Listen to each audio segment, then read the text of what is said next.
여러분, 안녕하세요. 오늘 우리가 다뤄볼 이야기는 정말 흥미롭습니다.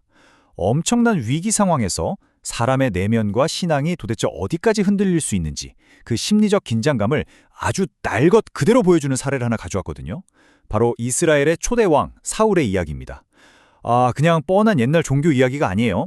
현실의 끔찍한 압박 앞에서 인간이 어떻게 무너지고 또 어떻게 자기 자신과 타협하게 되는지 보여주는 완벽한 심리 거울이라고 할 수 있습니다. 자, 바로 들어가 볼까요? 먼저 이 질문부터 한번 던져보고 싶네요. 여러분, 눈에 보이는 화려한 성공이 과연 진짜 축복일까요? 우리는 보통 세상에서 승승장구하고 겉으로 번지르르 하면 그 사람의 내면도 아주 탄탄할 거라고 쉽게 착각하잖아요. 하지만 오늘 우리가 파헤쳐볼 사울 왕의 생애는 이런 뻔한 생각에 완전히 찬물을 끼얹습니다. 겉보기엔 정말 완벽해 보였던 권력의 정점, 그 화려한 성공 이면에 얼마나 끔찍한 내면의 빈곤이 숨어 있었는지 이제부터 하나하나 살펴보겠습니다. 첫 번째로 살펴볼 부분은 바로 현실의 압도적인 위협입니다. 자, 상황을 한번 상상해 보세요. 상대편인 블레셋 군대의 전차, 그러니까 병거가 무려 3만 대입니다. 3만 대요. 고대 전쟁에서 병거는 지금으로 치면 최신형 탱크 부대나 마찬가지거든요. 이 엄청난 최첨단 무기가 세 방향에서 이스라엘을 완벽하게 포위하며 밀고 들어옵니다. 백성들이 어떻게 됐을까요? 그야말로 패닉 상태에 빠졌죠. 공포에 질려서 쥐 죽은 듯이 숨거나 아예 강을 건너 뿔뿔이 도망쳐버립니다. 결국 국가 안보를 책임지는 사울 왕 곁에 남은 군사는 고작 600명뿐이었습니다. 수만 대의 탱크 앞에서 600명이 서 있는 셈인데 진짜 리더로서 피가 바짝바짝 마르는 그야말로 미쳐버릴 것 같은 상황이었을 겁니다. 이렇게 벼랑 끝에 몰린 사울은 길갈이라는 곳에서 제사장이자 영적 리더인 사무엘을 애타게 기다립니다. 하루, 이틀, 3일, 약속했던 7일째가 다 지나가는데도 사무엘은 코빼기도 보이지 않아요. 그리고 운명의 8일차.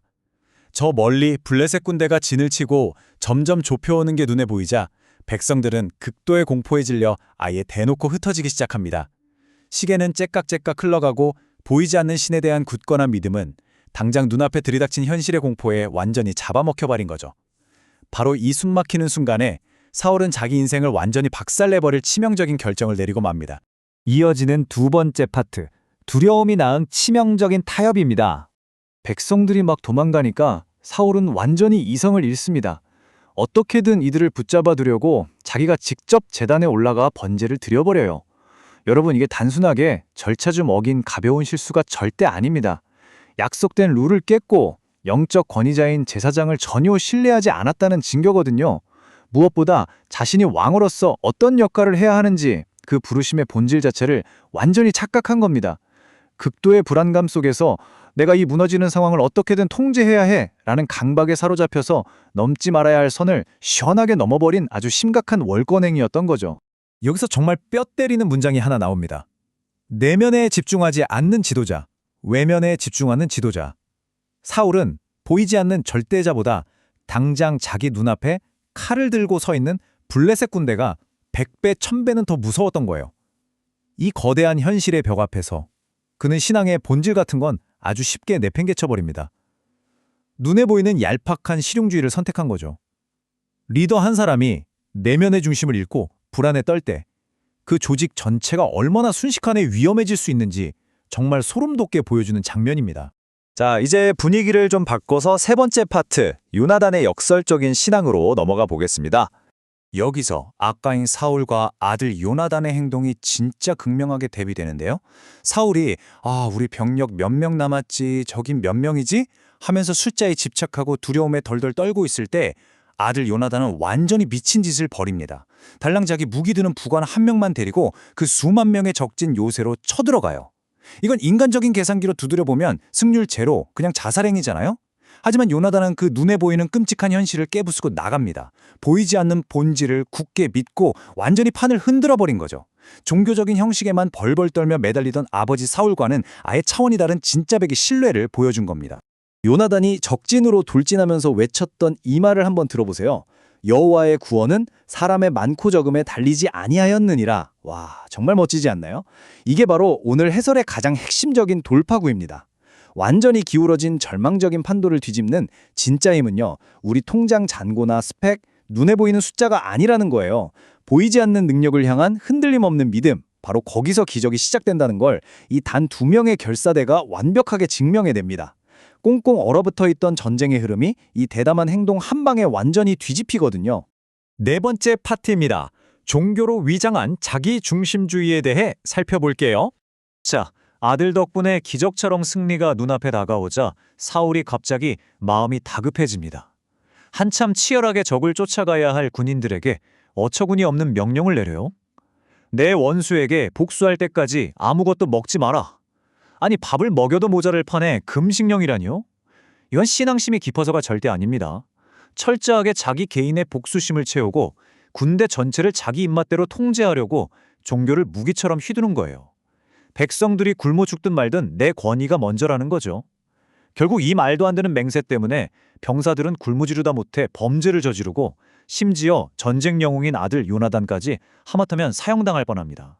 정말 끔찍한 결과죠. 사울은 제단 앞에서 신의 뜻을 묻는 척, 아주 거룩한 척을 했습니다. 하지만 저 멀리서 적진이 무너지는 소리가 들리자마자 기도 그만해 하고 바로 공격 명령을 내려요. 종교적인 의식마저도 철저하게 자기 이익과 성취를 위해 자판기처럼 이용해 먹은 겁니다. 우리 시대에도 이런 모습 참 익숙하지 않나요?